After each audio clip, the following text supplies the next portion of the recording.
this Sportster is like the first American muscle on two wheels. And there she goes.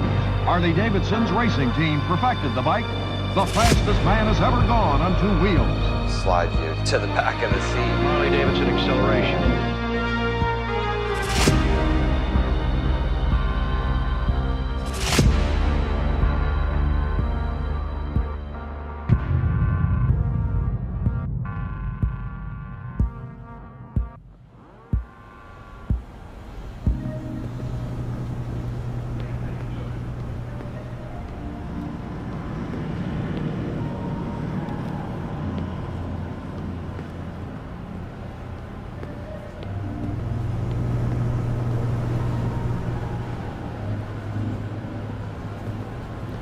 Hey, Ben. Ashley.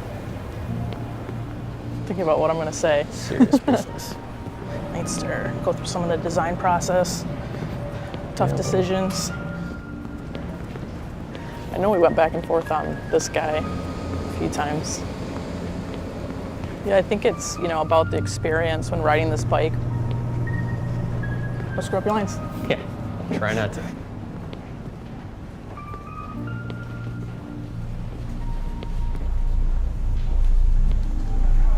What's up, guys? Hey, Kyle.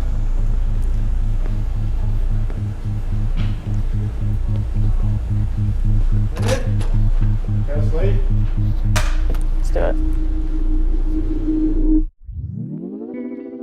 With any Harley-Davidson, the engine is the heart of the motorcycle. And with Revolution Max, Pan America, and with Nightster, we've taken that really literally. We started with the engine, frames bolt to the front, subframes bolt to the back, and that's what creates the motorcycle. We're delivering this powertrain with a brand new displacement. So 975 cc's, variable valve timing, a downdraft air intake system that really helps this engine deliver torque, deliver power. Seeing it finally come together is pretty exciting. There's nothing on this bike that doesn't need to be there. The soul of this motorcycle is, gritty and rebel and raw. And so that's where we get some of these cast-looking finishes and really pull some of the surfaces forward and backwards. And that's how we play with your eye and give it visual interest. Yeah, the Revolution Max has a really interesting combination of all that technology, all that performance, the power, the torque, but at the same time it's got all the craftsmanship that comes along with being built at Pilgrim Road here in Milwaukee.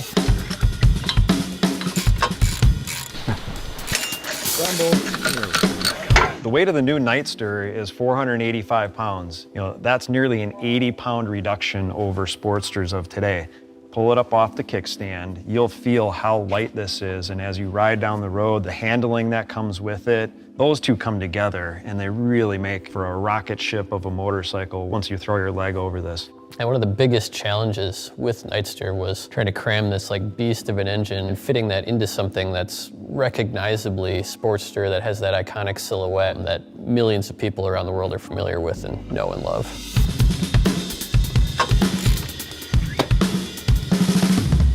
That's probably one of the biggest points of tension in the project, is how do you solve that combination of fuel, air volume, running into that proportion and silhouette that people expect. And in the end, the dual outboard shocks and the architecture of the motorcycle allowed a really radical solution to put the fuel underneath the seat.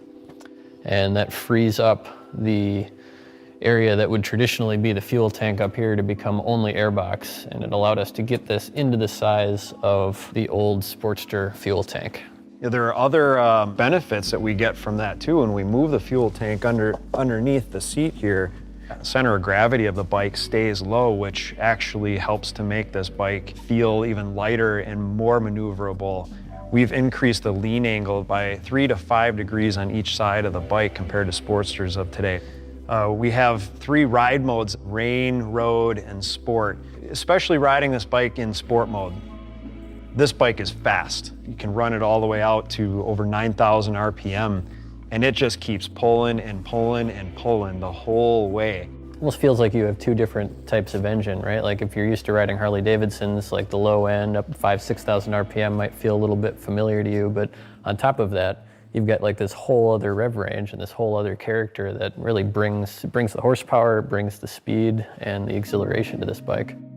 So when we design a motorcycle, We're always making sure that the choices that we make enable customization, and they allow riders and builders to make these bikes their own kind of instruments of expression. One small example of that on Nightster is that we're using a separate riser system, and that you could put tall risers on there, you could put a differently shaped handlebar on there, but the choices that we've made in the design in that particular area, they're not precluding any style of motorcycle. You can build it with clip-ons, you can build it with a T-bar, you could build it with ape hangers, just really flexible. Hundreds of people at Harley-Davidson have put their daytimes and their night times and their weekends and their holidays into making this bike what it is here today. And so we're excited to be able to showcase that effort and send it off into the world and see what riders do with it, see what builders do with it, see what kind of life it takes on beyond these walls.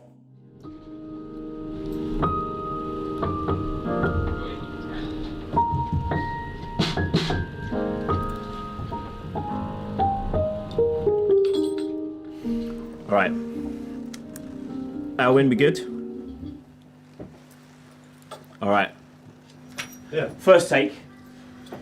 Just see what happens, mate. See what happens.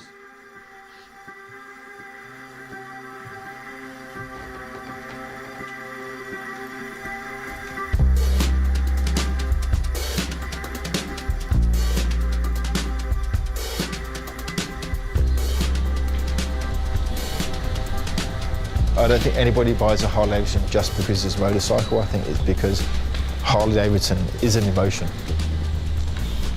You know, I spent 25 years working on Harleys, and a lot of them are Sportsters. But it's not just about the motorcycle, it's the vibe, it's the community. It's now my work, it's my life. My first Harley was a Sportster. My girlfriend's first Harley was a Sportster. First Harley I raced was a Sportster. It's versatile. They're a great canvas for custom builds as well. You know, and now we've taken it to the next generation of the Sportster. And now I've got to redesign it. I mean, the good thing with custom building, there's no right and wrong. You know, it's like art, it's all, you know, down to someone's opinion. I kind of know how the bike is finished before I lay my hands on it. So I try to visualize a lot before I start. Going over ideas back and forth, stand back, have a coffee, have another look, and I'm building in my head. I like to take a bike, strip it back to kind of what we have here, and then you can see the bones of everything. You know, what you can sacrifice, what you can move. Ah, there we go. So just try and break that off. We don't need that. Everything is redesigned. The technology is light years ahead of what we've had before. And an animal of a motor, loads and loads of power. It's very different to any Sportster that we've ever seen. But when you take everything off and you look at the bare bones, the chassis, the motor, the swinging arm, the wheels, you know, it's very much a Sportster.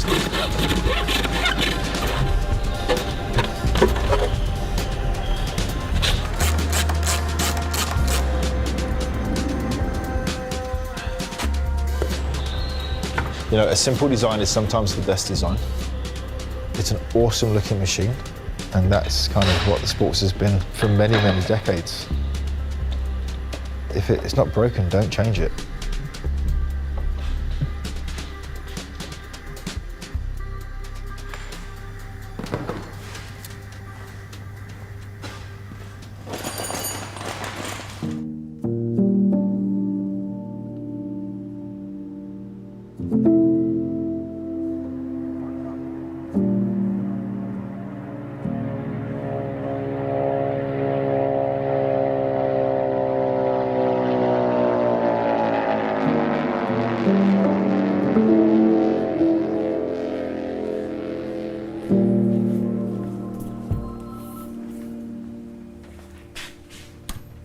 I don't think of work as work. You know, this is just a way of life. It's what we do. I mean, my dad and I eat, sleep, and breathe motorcycles.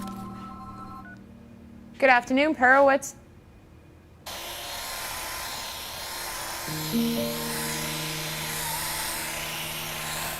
People ask me how long you've been doing this. Well, the last job I had was 1970.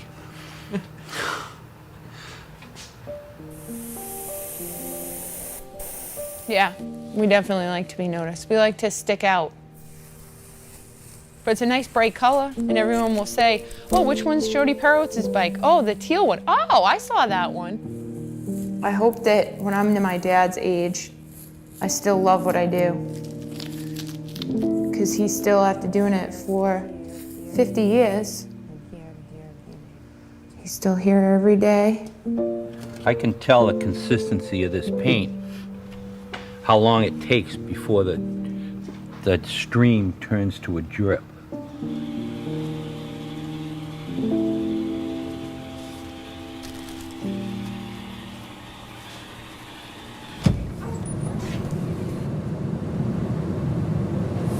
I can't wait to get all these together and on the bike.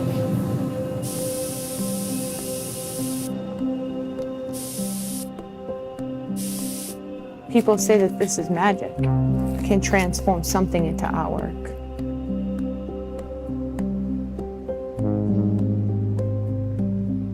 Art is something creative. It can be anything.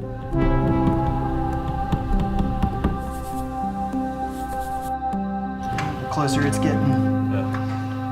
Do we have a ratchet that we can get in there? A socket? A little. I gotta get on these studs. I think it looks so cool.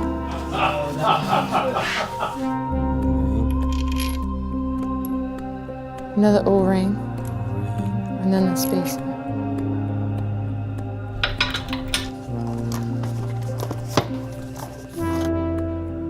Like that? Yeah? Yeah.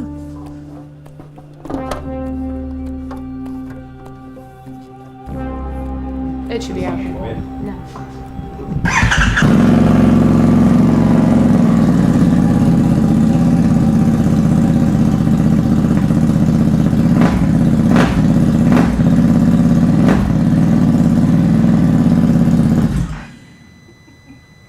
Wow. That sounds so good. Can't wait till it actually runs. I know, me too. That's what I was thinking. Because it's gonna Like, have some bop. to it. Yeah, well, like even just a little bit of throttle you can give it. It's like, ha!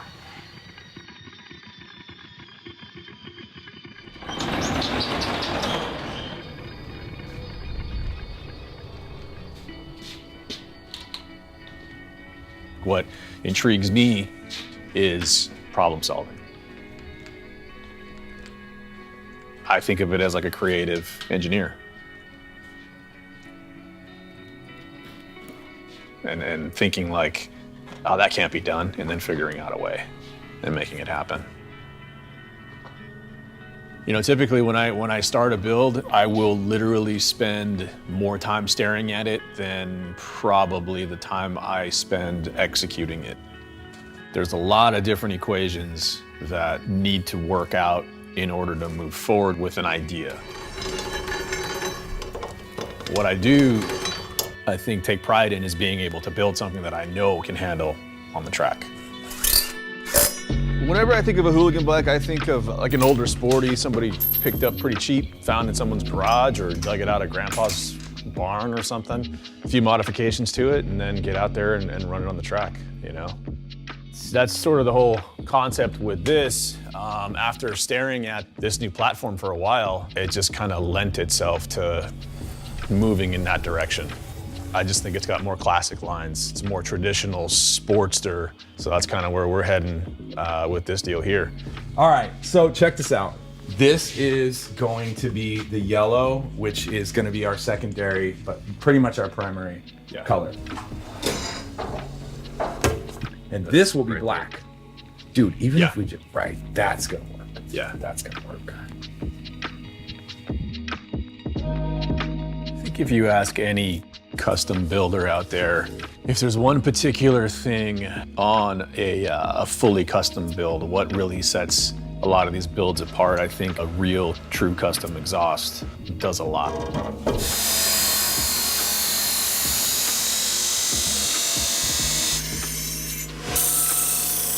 A lot of times I won't even build the exhaust until the rest of the build's done. And then that'll be the last piece of the puzzle.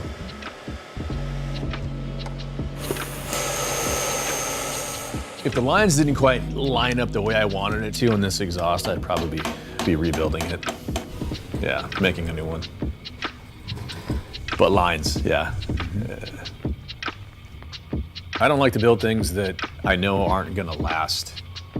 I've got a few guys that ride really, really hard, so I know that we need to put some of the best equipment that we can on their builds because they need it. They're gonna utilize it. To me, that's where it's at.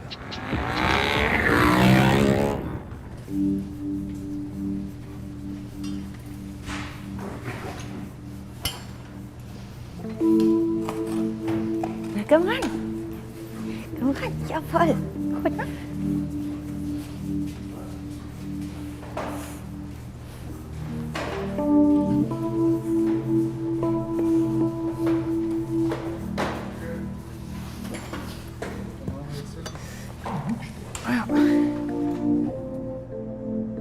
Heckteil, ganz extrem.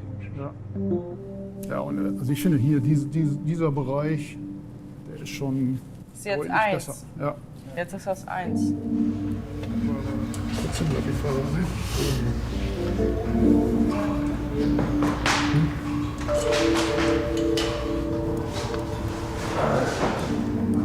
ne? Der schwarze Motor, der macht mega viel aus. Sieht direkt viel brutaler aus. Wir stehen ja darauf, alles ein bisschen kleiner und schmaler zu machen, alles ein bisschen kürzer. Also die Kombination aus Minimalismus und Design. Das Sportster. Ja.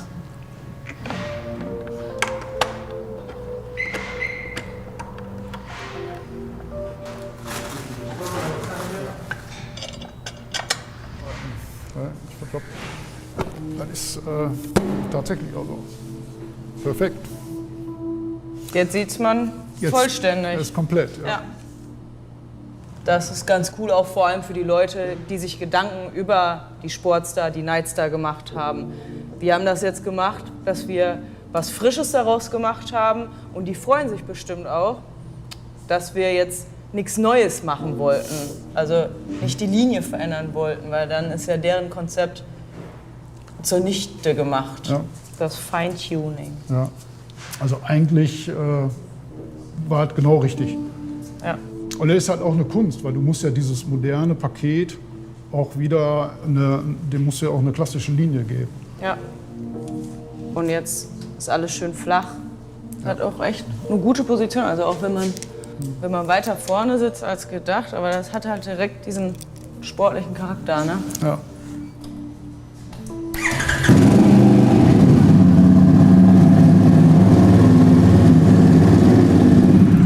Perfekt. Wow. Ja. Monster. Das ist geil. Geil, ja. Jetzt müssen wir nur noch fahren. Anyone else?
カスタムオートバイのカスタムビルダーになったのはもともとデザインの仕事がしたくて美術大学に行ったんですけどヨーロッパバイクのロッカーズっていう本かなを見てバイクすげえかっこいいと思って。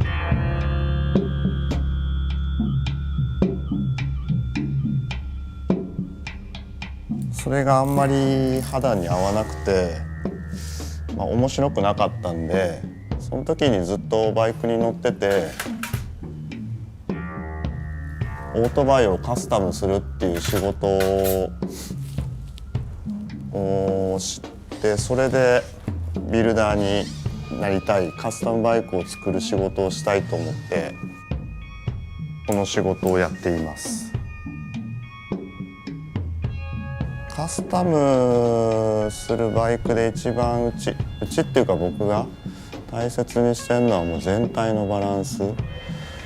やっぱ一個一個のパーツがかっこよくてもうパーツの集合体なんで、バイクって車のように一つのボディではないんで、今回のこのバイクみたいに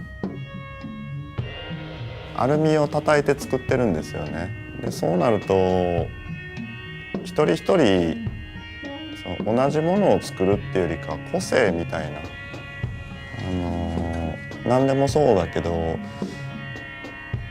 リンゴを100人描いたら100通りのリンゴが、それとバイクも一緒だと思うんですよ。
It felt good. Yeah. I had a really nice time. That was nice. That was a really nice time.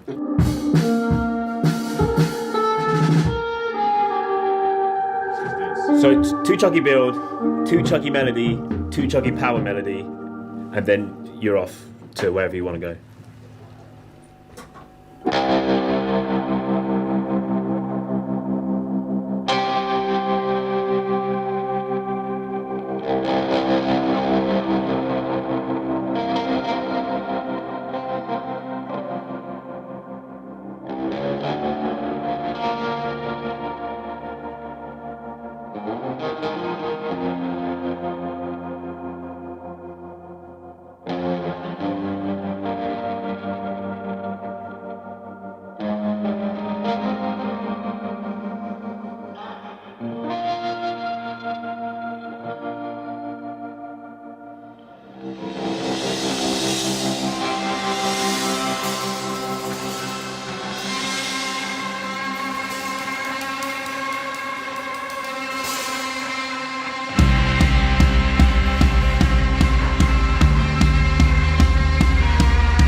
You know what? Our company is run by emotion. And I think that's very unique. And I hope it goes on forever. That's what I hope.